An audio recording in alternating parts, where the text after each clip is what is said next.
Also a touchdown score, 16 yards rushing. He leads the way, blocking. Riley Leonard, a touchdown. So Notre Dame found a way to get it done against Penn State. It wasn't pretty. It felt like they would lose, but when the defense needed to make a play, they did. And I thought they showed a lot of resiliency winning a game like this when they could not get much going. And I think it speaks volume to how great of a coach Marcus Freeman is and how prepared he was. He's super creative, he thinks outside of the box, and all his guys have been rallying around him all year. Riley Leonard did not have his best game, but he did enough. And even the running backs were pretty ineffective outside of their touchdowns, but Jaden Greathouse was a beast. And I think this game really showed the depth that the Irish have. When one unit isn't being effective, another one steps up. In this video, I want to talk all about how Notre Dame was able to get this win. I want to recap the game, and then I want to move on to what's ahead because they will play Ohio State in the championship, and it will be quite the game. But before I begin, I would really appreciate it if you would drop a like and subscribe. It only takes 5 seconds, plus you can always change your mind.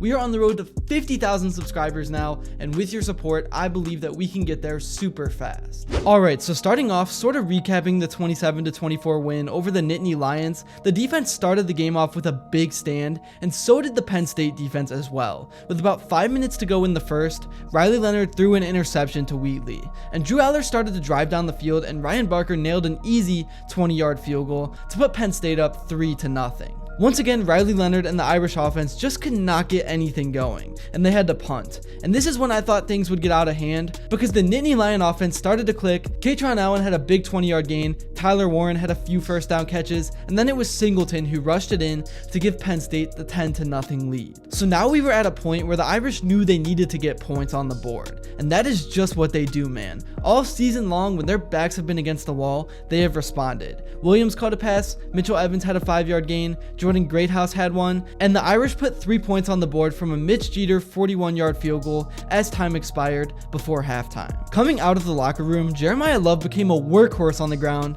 getting a few solid runs in before Leonard hit Aeneas Williams for a huge 36-yard gain. And then Williams rushed for 15 yards, and it was Leonard himself that took it in the end zone to tie the game up at 10. And all of a sudden, all the momentum was on Notre Dame's side. The defense then came out and got a huge stop, and late in the third, Leonard started driving down the field. He hit Evans for a 9-yard gain, Greathouse had a 17-yard catch, and then Jaden Thomas rushed for 18 yards. I really loved how spread out the Notre Dame offense was in this game.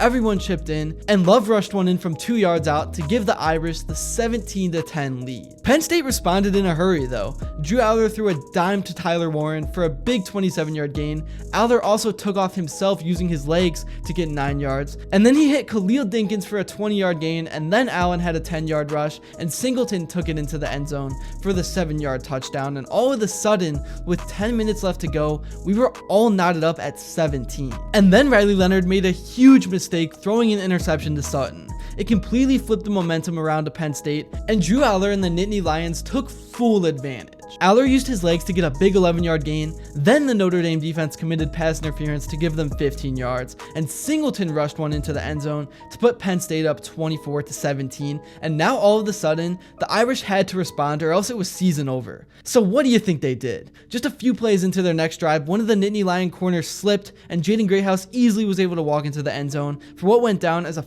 54-yard TD, and all of a sudden, the game was tied at 24, and now Penn State had the ball with about 4 minutes left to go. So at this point, Penn State still had a major advantage, and the Irish had to get a big stop to give themselves a chance. But that is exactly what they did. Bryce Young had a big tackle on Aller, and all of a sudden, Leonard, with about 2:45 to go, had a chance to drive down the field and win. But I gotta give a lot of credit to the Penn State defense, because even with them committing a 15-yard penalty, they got a big sack, and with 47 seconds to go, the Irish had to punt it back. At this point, you thought that Penn State would just hand it off to Singleton a few times to see if they could break one loose, and then that would be that. But nope, they forced the throw. Drew Aller made a terrible decision, and Christian Gray had the interception of his life, and all of a sudden, the Irish were in position to kick the game-winning field goal, and that is exactly what Jeter did. And Notre Dame, in stunning fashion, got the 3-point win, and now are headed to the national championship. It still really is crazy to me, the turnaround that Notre Dame has had this season. Not many teams would be able to lose to NIU and make it a good thing.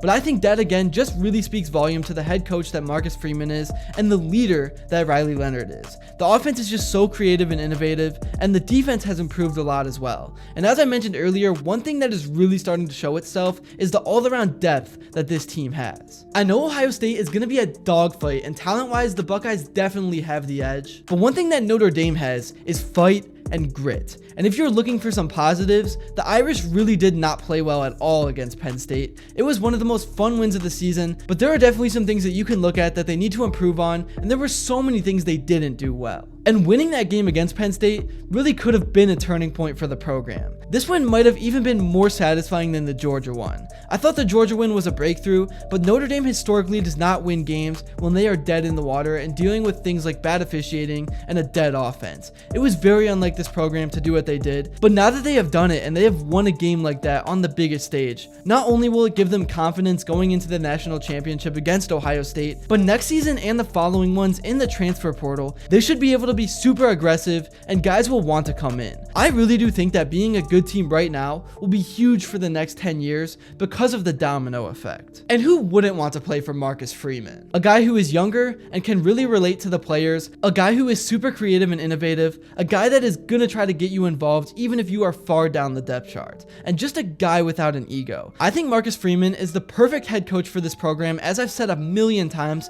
and from a selfish standpoint, I can't wait to see what he can do on the national championship stage. Obviously he has his work cut out for him, but I think he's gonna be super aggressive and he's gonna shrink the game. There definitely was not a more deserving fan base to have this moment than Notre Dame fans, because the last decade has just been filled with torture, so much letdown, and really just nothing to get excited about. But you knew at some point the program would rebound, and that time is now. So now looking at the upcoming Ohio State game, the one word I can come up with for how the Irish can pull off a crazy upset is creativity.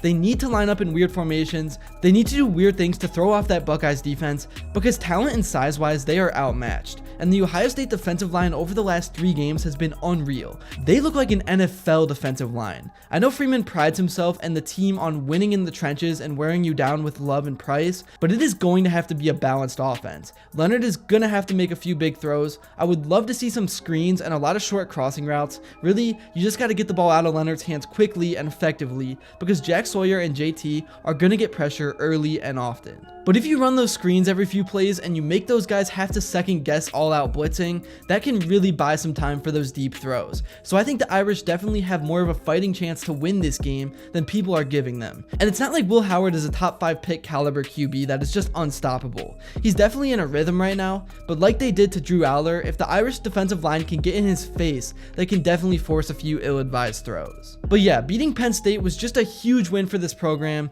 The national championship is going to be one hell of a game, and I can't wait to watch it. Let me know in the comments below how you are feeling about Notre Dame, and drop some of your thoughts about the win in the comments below. Here's what Freeman, as well as some of the other guys, had to say in their post-game interview. You know, we got a lot of confidence in the offensive line room, and you know, when Knapp goes down, Tosh Baker has to go in, and when Rocco goes down, Charles Jagasaw has to go in, and we got a lot of confidence in them. You know, I think the situation right before half, you got a new quarterback in there. You know, is it a 2-minute situation, or they're trying to rush upfield, and they made some plays. This summer, when I took a brain test to what I performed in the tent, so passed that, and Steve Angeli, I mean, this is a guy who is kind of waited his turn, and all year is prepared like he's a starting quarterback every single week, showing a lot of maturity, and he helps me out a lot. I mean, he's a guy on the sideline who knows exactly what the defense is doing, and he's a good friend of mine, and I appreciate him a lot. So for him to go in and drive him down the field 3 points before half, that was big. That's all I got for this video. Thank you all so much if you made it to this point. And if you enjoyed it and haven't yet, please be sure to drop a like and subscribe, because your support truly does mean the world. And also, let me know what you would like to see next. And until then, I will see you all later.